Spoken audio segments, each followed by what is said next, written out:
11시 예배에 나온 여러분들을 환영합니다. 지난주 우리가 추수감사주를 꽉 차서 예배 드렸는데 코로나 때문에 어쩔 수 없이 우리가 1부와 2부, 3부로 나누어서 예배 드립니다.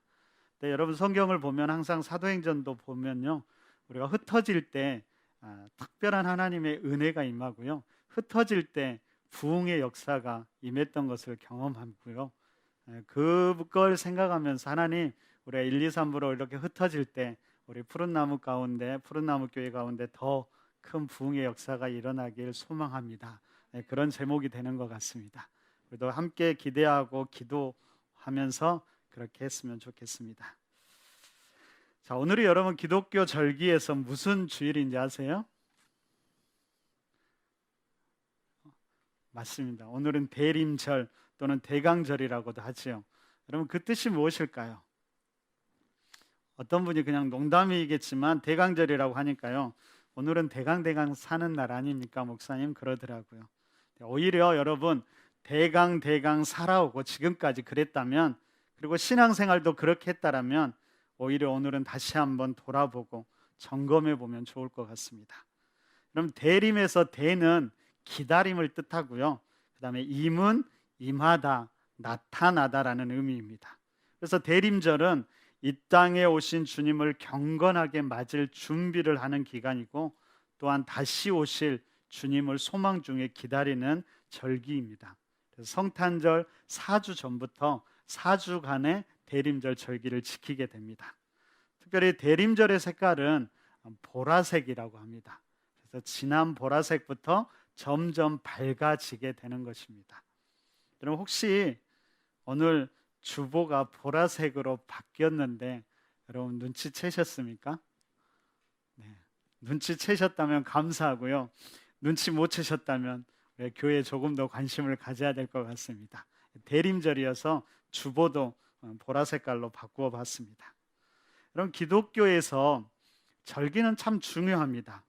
절기가 주는 의미가 뭐냐면 모든 시간의 주인이 하나님이심을 선포하는 것입니다. 그래서 기독교에서 가장 중요한 절기를 찾아보라고 하면 아마도 대림절과 부활절을 찾을 수 있을 겁니다. 그래서 대림절에서 절기, 1년의 절기가 시작해서 부활절까지 가고요, 부활절에서 다시 대림절까지 돌아오는 것이 기독교의 1년의 절기입니다.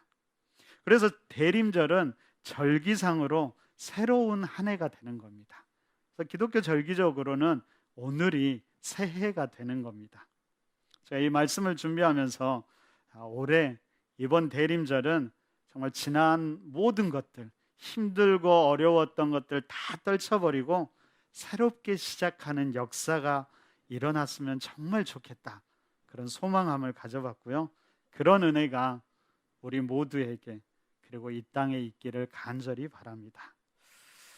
다음에 기회가 되면 절기에 대해서는 조금 더 자세히 나누어 보도록 하겠습니다. 여러분 어찌됐든 절기는 그만큼 중요하기 때문에 설교자들은 항상 절기 때에는 거기에 맞는 설교를 준비합니다. 근데 우리가 시편 설교를 이렇게 계속 해오고 있잖아요. 이렇게 시리즈 설교를 하다 보면 어려움이 생기기도 합니다. 그 어려움은 본문이 절기와 상관없는 것처럼 보일 때, 그때가 참 어려운 것 같습니다. 이럴 때는 설교자들이 선택을 하게 됩니다. 그것은 이제 한 가지 방법은 시리즈 설교를 잠시 쉬고 절기에 맞는 본문을 찾아서 그 주간은 절기 설교를 하는 겁니다. 다른 방법은 그냥 해오던 설교 그 본문 속에서 어떻게든 절기에 맞는 의미를 찾아보는 겁니다. 그래서 오늘 저는 이 두 가지를 조금 종합해서 시편 12편과 마태복음 1장을 통해서 우리가 함께 대림절의 의미를 함께 생각해 보도록 하겠습니다. 여러분 먼저 시편 12편의 내용을 살펴보면 이렇습니다. 이 시는 다윗이 쓴 시이고요, 아마도 시대적인 배경은 사울 왕 통치 말기 정도 된 것 같습니다. 근데 당시 사회는 윤리적으로 도덕적으로 조금 타락한 시대였습니다. 그래서 시편 12편은 이런 시대 속을 살아가면서 이런 시대를 바라보면서 개인의 아픔을 노래했다기보다는 오히려 시대의 타락을 바라보면서 하나님께 드리는 탄식의 기도시라고 이야기합니다. 그럼 당시 다윗이 바라보았던 사회의 모습은 어떤 모습이었을까요? 8절을 보시면 이렇게 기록되어 있습니다. 우리 8절 함께 읽어볼까요? 함께 읽습니다. 자, 시작. 비열함이 인생 중에 높임을 받는 때에 악인들이 곳곳에서 날뛰는도다. 악인들이 어쩌면 미쳐서 날뛰는 세상이라고 이야기합니다. 그들은 아무런 양심의 가책이 없이 자기가 원하는 대로 악을 행하곤 합니다. 결국 이런 세상에서는요, 악인들이 득세하게 되고 경건한 자, 충실한 자들은 아픔을 겪고 점점 사라져가는 세상이 되어갑니다. 다윗이 이런 세상을 안타까워하면서 이렇게 기도합니다. 여러분 1절을 보십시오. 여호와여 도우소서. 경건한 자가 끊어지며 충실한 자들이 인생 중에 없어지니이다. 그럼 왜 이런 세상에서 경건한 자와 충실한 자들이 사라져가는 걸까요? 아마도 그것은 악인들에 의해서 그들이 죽임을 당하기도 하고, 또 한편으로는 악한 세상 속에서 그들 스스로가 변질되어 가기도 할 겁니다. 많은 사람들이 그런 흐름과 문화 속에 동화되어 가는 것이죠. 시는 여기에서 악의 본질적인 모습을 좀 바라보고 있는데, 여러분 악은 절대로 혼자 있지 않습니다. 어떻게든 다른 사람을 괴롭히고 그들도 변화시키려고 합니다. 그렇게 변하거나 동조하지 않을 때면 그들은 오히려 억압하고 심지어 죽이기도 합니다. 그러면서 세상을 온통 악으로 만들어 가려고 합니다. 여러분 이들이 사용하는 대표적인 수단이 있는데 그것은 말이라는 수단을 사용합니다. 그럼 인간이 사용하는 말이 참 중요하지요. 말은 한 사람의 인격의 그리고 삶의 표현이기도 하고요. 어떤 면에서는 인류 역사를 보면은 말을 통해서 유지되고 발전된다는 것도 알게 됩니다. 뿐만 아니라 말은 누군가를 죽일 수도 있고요, 살릴 수도 있고요, 무너뜨리기도 하고요, 세우기도 합니다. 그런데 세상은 자꾸 말을 진실되고 생명을 살리기 위해 사용하는 것이 아니라 오히려 말을 통해서 속이고 억압하고 상처 주고 심지어 상대를 죽이려고 합니다. 결국 이로 인해서 이 땅에서 경건한 자와 충실한 자들이 아파하게 되고 점점 사라지고 속이는 자, 거짓된 자들이 더욱더 늘어나게 됩니다. 그럼 이러한 현실에 오늘 시인이 탄식하면서 하나님께 기도하고 있는 것입니다. 근데 여러분 한번 생각해 보십시오. 이런 세상이 비단 다윗의 때만 그랬을까요? 아니겠지요. 성경을 보면 노아의 시대도 그랬고요, 아브라함 시대 갈대아 우르도 그랬었고요, 소돔과 고모라도 그런 세상이었습니다. 이스라엘 백성들이 노예로 살아가던 애굽 땅도 그러했고요, 그곳을 떠나 약속의 땅에서 살아가던 사사 시대도 바로 그런 세상이었습니다. 그리고 사무엘, 다윗, 솔로몬 수많은 왕들이 지배할 때에도 세상은 그런 모습이었습니다. 그리고 예수님이 살았던 로마 시대에도, 그리고 그 이후에 수많은 시대 속에서도 어쩌면은 지금 우리가 살아가는 이 세대도 또한 이런 모습, 이런 세상이라는 겁니다. 그리고 아마도 마지막 때에 그때에도 이러한 모습이 이 땅에 가득할 것입니다. 여러분 그러면 언제부터 왜 세상이 이렇게 되었을까요? 성경은 그 시작에 대해서 선악과 이야기를 하고 있습니다. 하나님이 먹지 말라고 엄히 명하셨던 그 선악과를 인간이 먹기 시작할 때부터 세상이 그렇게 되었다는 것입니다. 여러분 그러면 선악과란 과연 무엇일까요? 우리가 쉽게 생각하는 금단의 사과가 선악과일까요? 제가 그래서 어제 저녁에 일부러 제가 사과 막 먹었습니다. 제가 선악과를 먹은 걸까요? 여러분 아니겠지요. 선악과가 무엇인지는 우리는 잘 모릅니다. 그런데 여러분, 선악과의 이름은 우리가 주의 깊게 봐야 합니다. 여러분, 선악과의 원래 이름은 뭐냐면요, 선과 악을 알게 하는 나무의 열매였습니다. 그것이 무엇인지는 정확히 알 수 없지만 선악과를 따먹은 인간에게 나타난 두드러진 특징이 두 가지가 있었습니다. 한 가지는 그 선악과 이름 그대로 선과 악을 스스로 판단하기 시작합니다. 여러분, 선악과를 먹기 전에 인간은 선악을 판단할 필요가 없었습니다. 오직 선악의 판단은 하나님께 있었고요, 인간은 하나님과 관계를 맺으면서 하나님께 묻고 그 답을 들으면 되었습니다. 그런데 선악과를 먹은 인간은 그때부터 하나님을 떠나서 스스로 선악을 판단하기 시작합니다. 하나님같이 되려고 했고요, 하나님의 자리를 빼앗아서 스스로 하나님이 되려 한 것입니다. 여러분, 문제가 무엇일까요?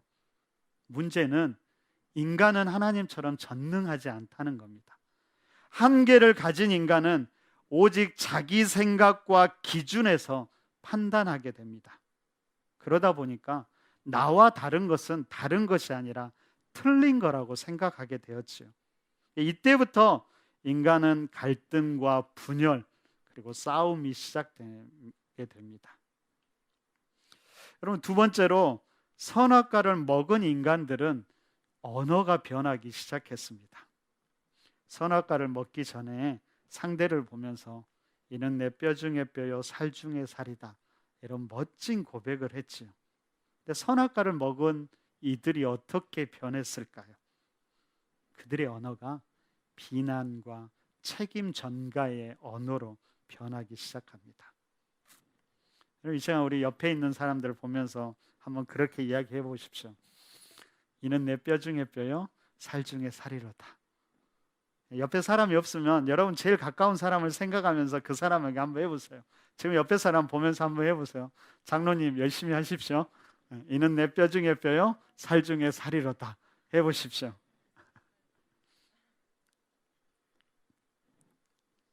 여러분 잘 되세요?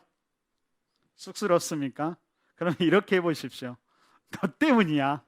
네 책임이야. 한번 해보십시오. 다 착한 척하고 있습니다. 평소에 많이 하시면서 지금 막 다 착한 척, 나는 그런 거 못해.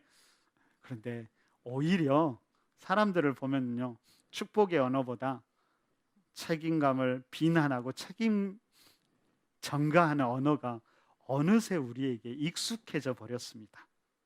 만약에 우리가 그렇다면 아직도 우리 안에 그 선악과를 따먹은 그 후손들이고 그 마음이 아직도 우리에게 남아있는 것입니다. 선악과를 따먹은 아담에게 하나님이 이렇게 묻습니다.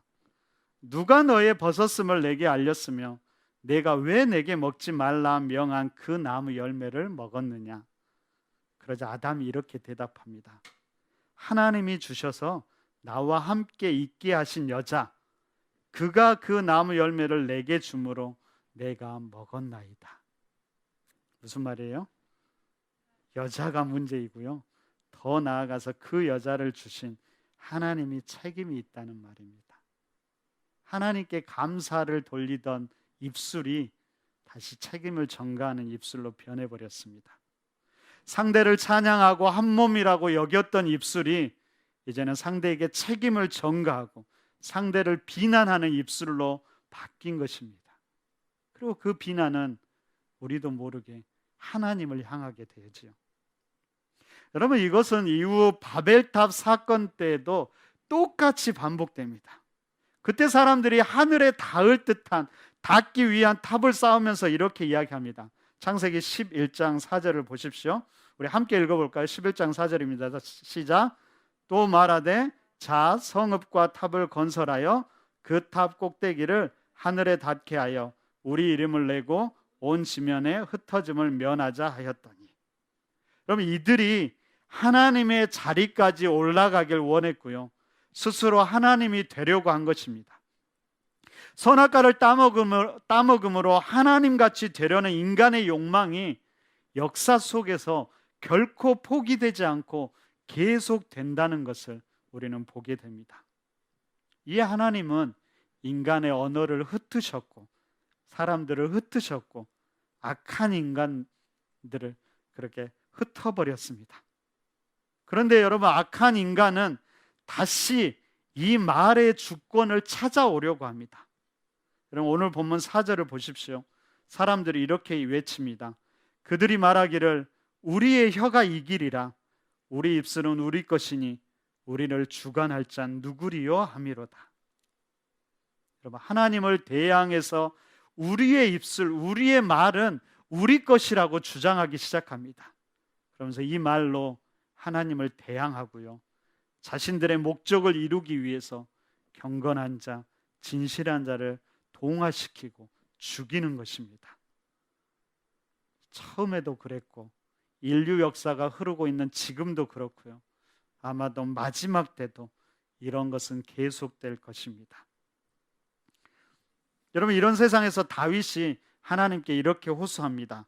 우리 2절과 3절 우리 함께 읽도록 하겠습니다. 우리 2절 3절 함께 읽습니다. 자, 시작.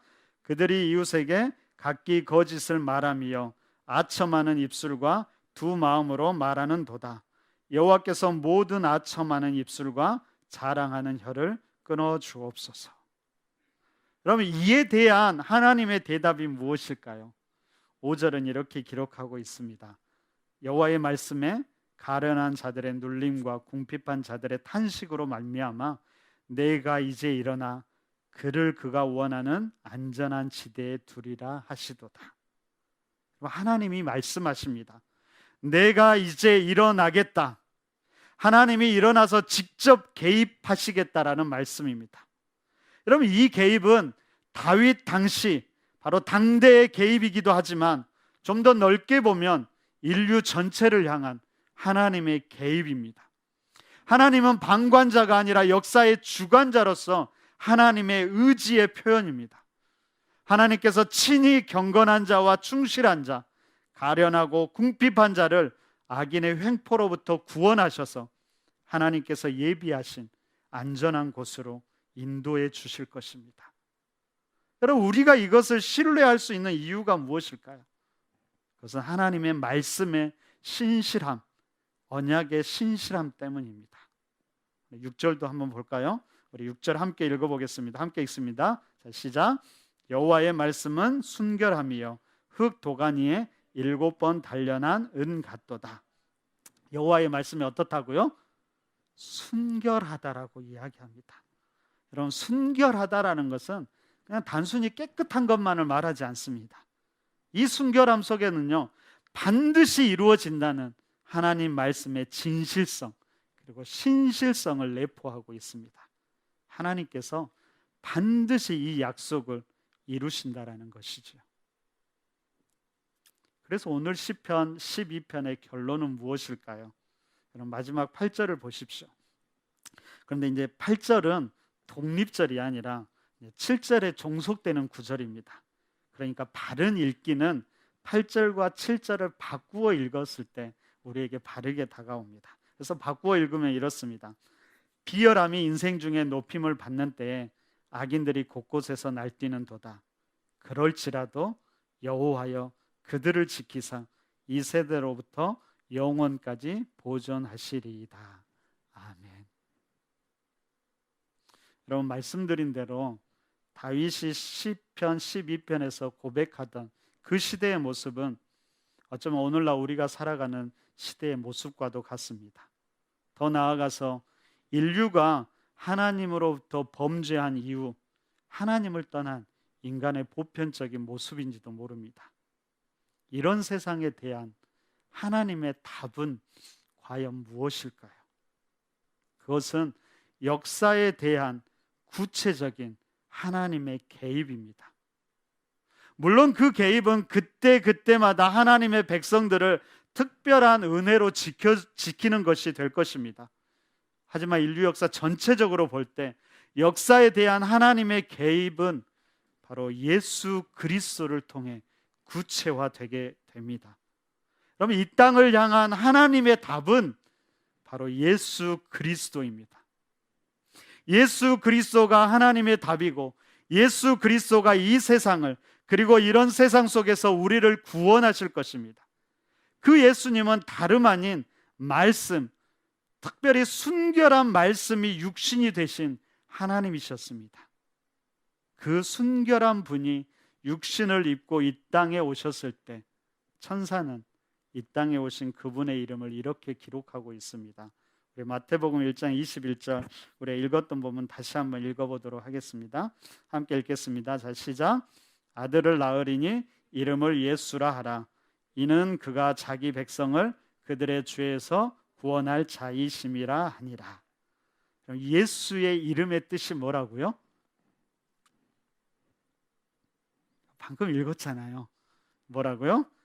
자기 백성을 그들의 죄에서 구원할 자. 그런데 여러분, 이 이름을 누가 지었을까요? 요셉이 지었습니까? 마리아가 지었습니까? 아니지요. 하나님께서 친히 천사를 통해서 주신 이름이었습니다. 여러분, 이름에는 그 사람을 향한 기대와 소망이 담겨 있습니다. 아마 여러분들의 이름에도 누군가의 기대와 소망이 담겨 있을 것입니다. 그리고 아마도 여러분들도 여러분 자녀의 이름을 지을 때 그런 기대와 소망을 담아서 지었을 겁니다. 만약에 부모가 그렇게 지었다면 부모에게 가장 기쁜 것은 무엇일까요? 자녀들이 그 이름대로 인생을 살아간다라면 그 이름을 지은 부모의 마음이 가장 기쁠 것만 같습니다. 마찬가지로 예수의 이름에는 하나님의 기대와 소망이 담겨 있습니다. 어떤 기대와 소망일까요? 그것은 바로 자기 백성들을 그들의 죄에서 구원하기를 기대하고 소망하셨던 것입니다. 이것이 바로 예수 그리스도께서 이 땅에 오신 이유였습니다. 여러분, 우리는 바로 그 예수님을 통해서 우리의 죄의 문제, 이 땅의 악의 문제를 해결할 수 있습니다. 결코 우리 힘으로 되는 것이 아닙니다.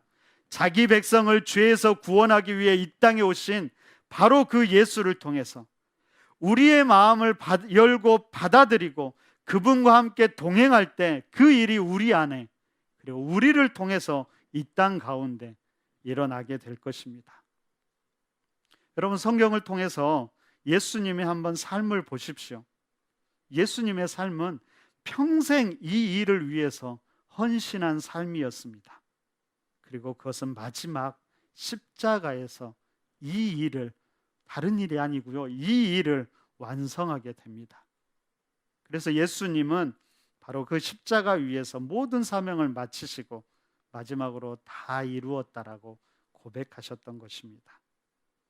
한마디로 하면 여러분, 예수님은 이름값을 제대로 하는 삶이었습니다. 그분은 자기 백성을 그들의 죄에서 구원하기 위해 일생을 사셨고 마지막 십자가를 지심으로 그 일을 다 이루셨습니다. 그분이 이 땅에 오셨고 다시 우리에게 다가오고 계십니다. 바로 그 예수님을 맞을 준비를 우리는 해야 합니다. 이것이 대림절을 맞이하는 우리의 자세가 되어야 할 것입니다. 그럼 여러분, 구체적으로 예수님께서 어떻게 이 일을 이루셨을까요? 어떻게 예수님은 자기 백성을 그들의 죄에서 구원하셨을까요? 여기까지 여러분들과 함께 나누고 싶었는데요, 이 부분은 다음번에 나누도록 하겠습니다.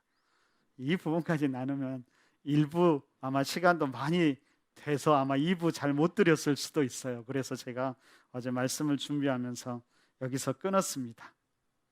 여러분, 나누고 싶은 이야기는 많지만 다음번을 기대하십시오. 오늘 말씀은 꼭 마음에 새기시고요, 다음번을 기대하면서 기다리시기를 바랍니다. 말씀을 정리하겠습니다. 여러분, 악으로 가득한 이 땅을 향한 하나님의 답은 바로 예수 그리스도입니다. 하나님은 그 소망을 담아서 그의 이름을 예수, 자기 백성을 그들의 죄에서 구원할 자라고 이름 지으셨습니다. 예수님의 삶 전체는 바로 이 이름에 충실한 삶이었습니다. 그 예수님이 우리에게 다시금 다가오고 계십니다. 그럼 어떻게 반응하시겠습니까? 우리의 마음을 열고 그분을 우리 마음으로, 우리의 삶으로 받아들여야 합니다. 그리고 우리의 삶을 열고 그분을 우리의 삶에 초청하고 그분과 함께 동행해야 합니다. 예수님을 우리 마음에 그리고 우리의 삶에 받아들인다는 것은 단순히 그분을 우리 안에 모셔놓기만 하는 것이 아닙니다. 그분과 함께 살아가는 것이고 그분의 방법대로 우리가 이 땅을 살아가는 것입니다. 여러분뿐만 아니라 이제 우리는 처음 범했던 선악과, 다시 말하면 선과 악을 우리 스스로 가지려고 판단하고 가지려 했던 그것을 다시 하나님께 돌려드려야 합니다.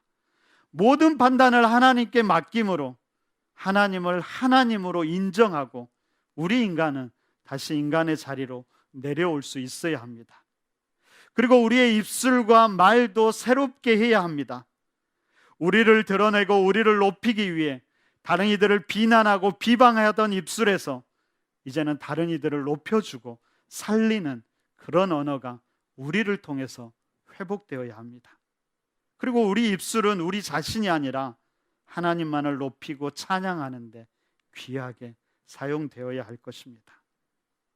여러분, 무엇보다 우리도 예수님처럼 이름값을 제대로 했으면 좋겠습니다. 여러분, 그리스도인이라는 그 거룩한 이름처럼 예수 그리스도만을 섬기고 예수 그리스도만을 따르는 그런 사람이 되시기를 부탁드립니다. 그리고 푸른 나무라는 그 이름처럼 우리가 푸르고 푸른 생명력이 넘치는 그런 사람이 되었으면 좋겠습니다. 더 나아가서 우리를 통해서 이 땅과 생명들을 푸르고 푸르게 변화시켜 아름다운 푸른 믿음의 숲을 우리가 이루어 갔으면 좋겠습니다. 우리 옆에 있는 사람에게 한 번만 더 말씀해 주십시오. 이름값하고 삽시다. 다시 한번 했어요. 이름값하고 삽시다. 그리스도인답게 삽시다. 푸른 나무 교인답게 삽시다. 그러기를 부탁드립니다. 여러분, 대림절은 이 땅에 오신 예수님을 기다리는 절기이며 더 나아가서 마지막 때 다시 오실 주님을 소망 중에 기다리는 절기입니다.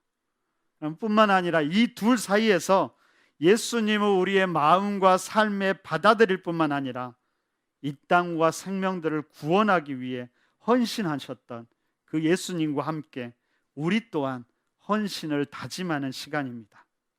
여러분, 이 시간 우리가 함께 기도함으로 우리 마음에, 우리의 삶에 예수님을 다시 초청하면 좋겠습니다.